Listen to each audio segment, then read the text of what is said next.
ain't believe me. These niggas died of me. Look what I'm becoming. I did it, made a man of me. All the that I did, I swear. What it do, YouTube? It's Ty Fetty with the Fetty. Back at y'all with another video, man. Y'all know why we're here. To handle business. But before that business get handled, look, I just want to say, AOGX DJ, I appreciate you, my boy. I got you. I'm going to keep going for you. I seen your comment, man. I just want to let you know that everything that you do, y'all do, bro, keep me motivated to keep going and keep giving y'all these bangers, bro. And I ain't going to stop, bro. As long as y'all don't want me to stop, I'm not going to stop. Period. Before the video starts, make sure you like, comment, and subscribe, bro. I'm going to say it again. Make sure you like, comment, and subscribe. I'm going to say it one more. Matter of fact, like, comment, subscribe. Before I gotta beat you up, y'all know what's going on. We got, as y'all see by the title, we got the British Bloods and Crips. You feel me? London's Forgotten Gang War. You know, it go down everywhere, bro. We all know this by now. But we about to tap in and see what really go down in London. Let's get it, man. Bloods and Crips, it probably conjures up images of palm trees, California sunshine, a lowrider driving down Slauson, or a Compton low-rise a la Boys in the Hood. Or maybe it makes you think of the modern day Bloods and Crips like Pop Smoke, woo walking and mobbing around the streets of Brooklyn rocking nothing but blue paisley, or perhaps you think of that fake New York Blood 6ix9ine who did nothing but run around screaming Treyway. But I tell you what you don't think of, and that's the grey, rain-soaked blocks of South London. Now, a lot of people in the UK have thrown up Blood or Crip over the years. Most notably the crew CGM, formerly 1011, of course home to teenage drill extraordinaire Digga D, and the likes of Rack 5 and Sab O. Ironically, the Ladbroke Grove area of London that they're from used to be a Blood area. In fact, the leader of the Ladbroke Grove Bloods ended up getting 9 years in jail along with 15 other Bloods for going on an armed rampage during the London riots where they even ran through a Michelin-starred restaurant. London 2011, a night of rampage, the moment a year ago to the day when a gang of thugs terrorised diners in a smart restaurant. A mob of 50 youths armed with knives, poles and baseball bats tore through a restaurant in London's swanky Notting Hill. The Ladbroke Grove Blood Gang were out that night, the night of August the 8th, 2011, for more than blood. They stormed a casino, terrorised an entire restaurant, smashed their way into an off-licence and beat the manager with a bottle. Now That's the only thing that's crazy to me, bro. Over here, we got sticks, bro. Like, you got guns, bro. Over there, they run around with machetes, bro. Like, you hear me? They got machetes, bro. They whip out a machete on your head. Like, come on, man. That's crazy. Like, just imagine, bro. You see 10 people kicking the door in, and they all got machetes in their hands, bro. Ain't no switches, ain't no Drakes, ain't no Glocks, no ARP. They got machetes.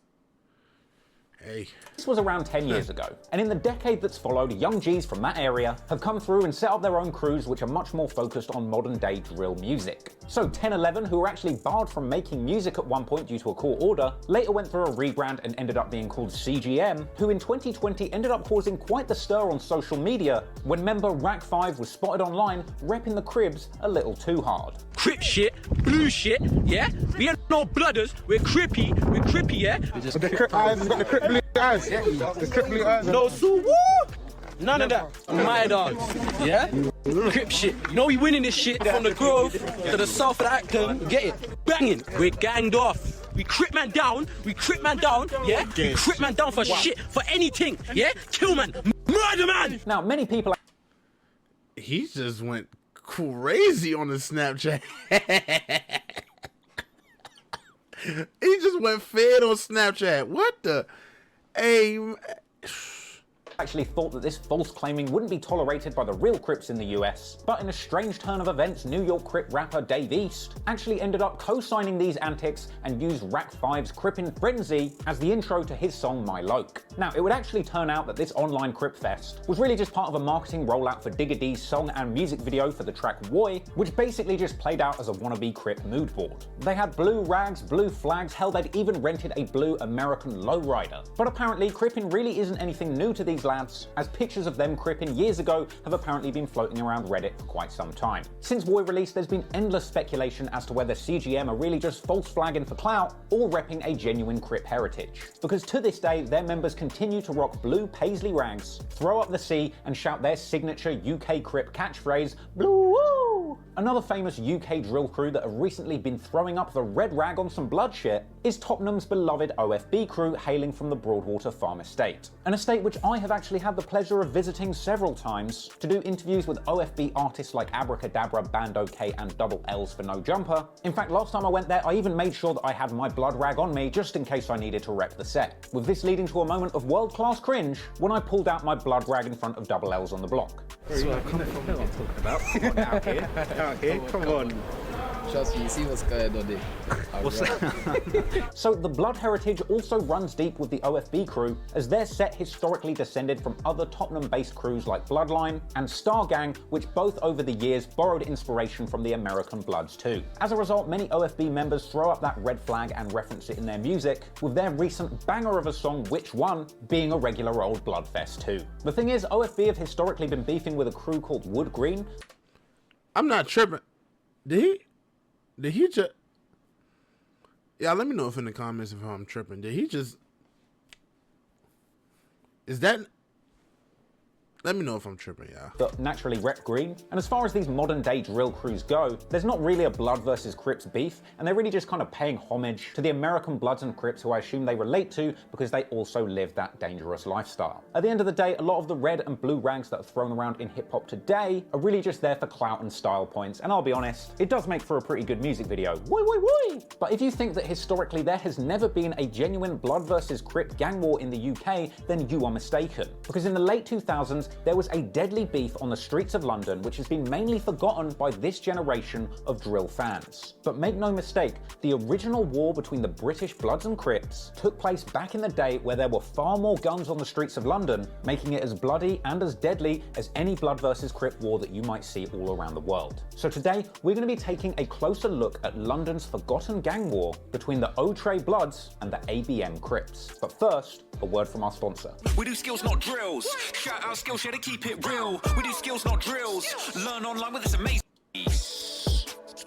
Nah. Detective DJ Glad must have been on an ABM international Crips, assignment when he caught up with Brixton drill legend 6-7. Because in that interview, they got talking about the early days of the Bloods and the Crips rolling in the streets of Brixton, with 6-7 explaining it kind of didn't work out between numerous different sets that were trying to claim different American gang cultures. Brixton no Bloods, Blood set.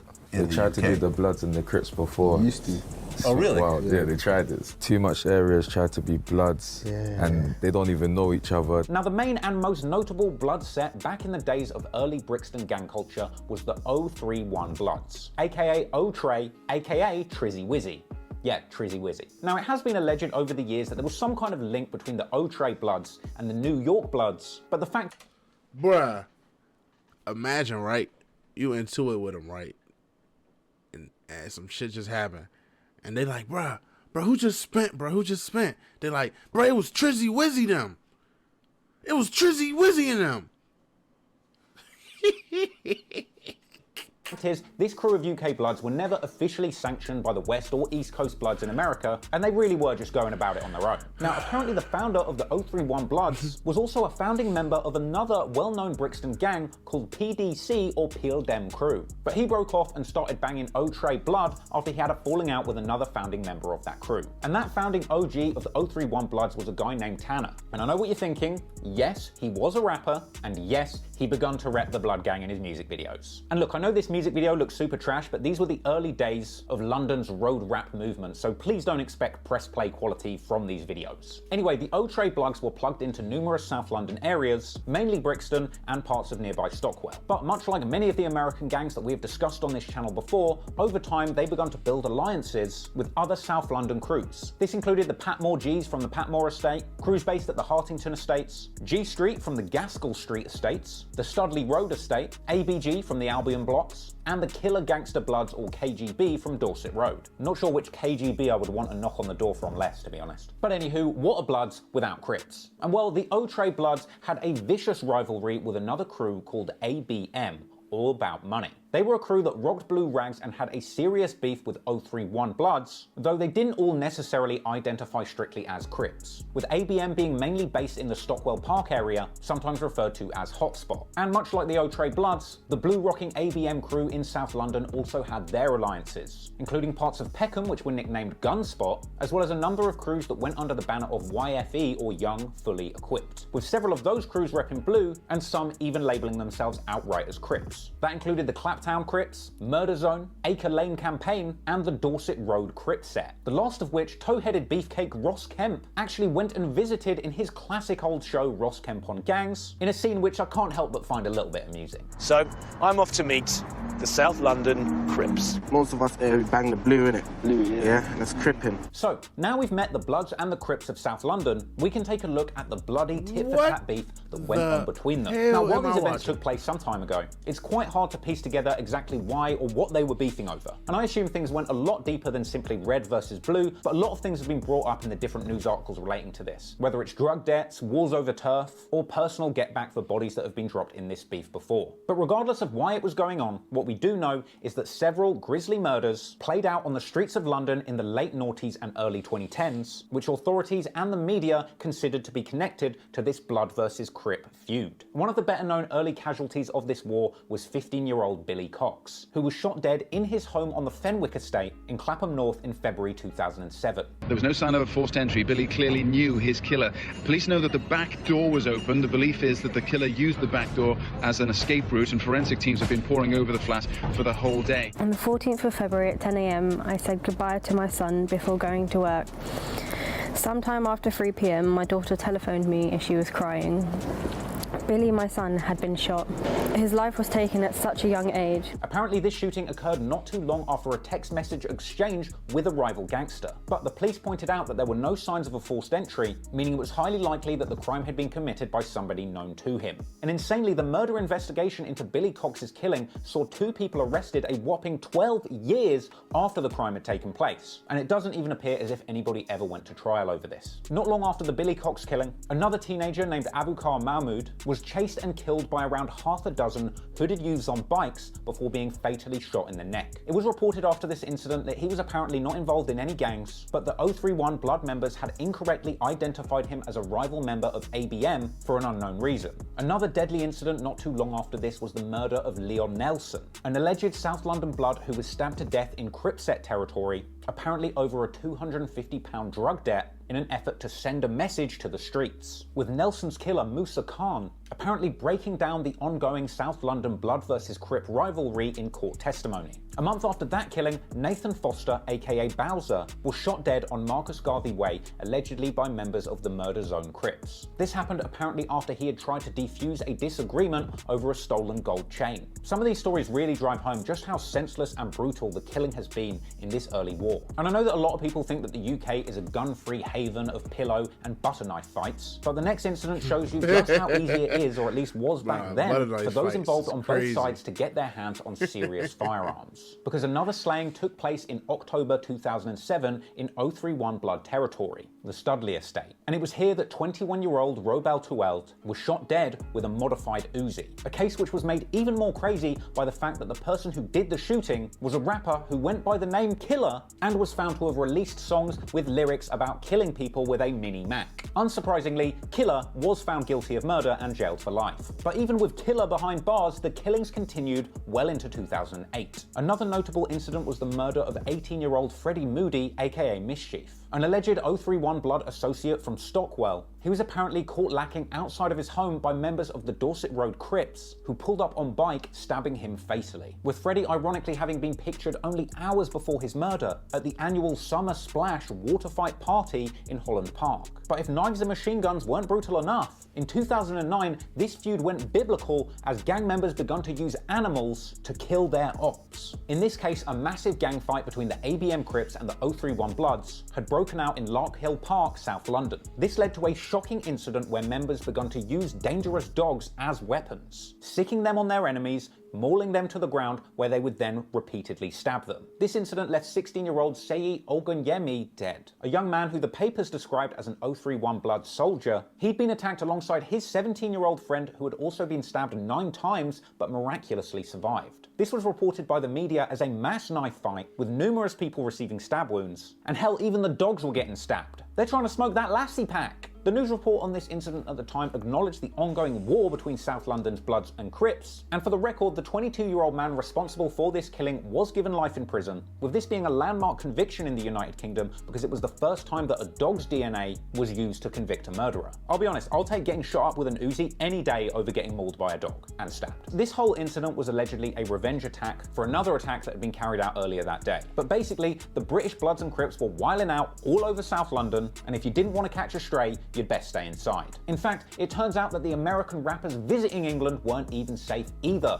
In fact, you might have heard a little-known story where Juelz Santana was allegedly kidnapped by UK goons when he came here to play a show back in the day. Well, it was actually these very Outre 1 Bloods that were responsible for this Juelz snatching incident. Jim Jones, Dan 4-5, Jim Jones, yeah. And I ain't talking the States Jim Jones, I'm talking Brixton Jim Jones. Daniel, soon come home.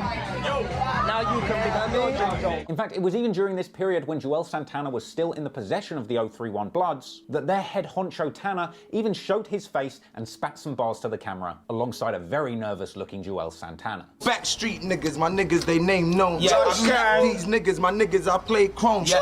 Funnily enough, around a year after that kidnapping incident, Tanner was actually seen in a video uploaded to World Star Hip Hop saying that he had revoked Juelz's hood pass, essentially saying that he can't come to the UK unless he taps in with the British Bloods and throwing up heavy so woo. Push this from the heart, I pump blood, I'm the heart of the wood. So Man, at this way, I'm surprised he didn't throw up a little Outre way. What's even more crazy is that Tanner was even given early shout-outs to French Montana, who had apparently featured him on Cocaine City DVDs back in the day. Coke, wait, yeah, we got my dog French, Max. You're done. Max B, we feel your shit here. Anywho, following all of this bloodshed in the streets in the late noughties, the 031 Bloods and ABM Crips beef continued in the streets into the early 2010s. This included the fatal 2011 drive-by shooting of ABM Crip affiliate Sadiq Adebayi right outside Stockwell Tube Station. A drive-by shooting from the back of a motorbike with a machine gun. That seems to be the case at the moment, yes. The victim was Sadiq Adebayi, who was 24. He lived on an estate just yards from where he was shot. Police chased the motorbike from Stockwell to Battersea. They want to speak to witnesses. 2 men have been arrested. There was also a heartbreaking 2011 incident where 031 Blood members attacked ABM Crip members on their own turf, resulting in a shootout that wounded a 5-year-old girl. And the killing continued into 2012 when 031 Blood member Pricey, real name Jordan Malutri, was stabbed to death in a Reading nightclub. Now, as time went on, as is the case in hoods and blocks all over the world, as new generations of Gs came up, new alliances, gangs and street cliques begun to emerge.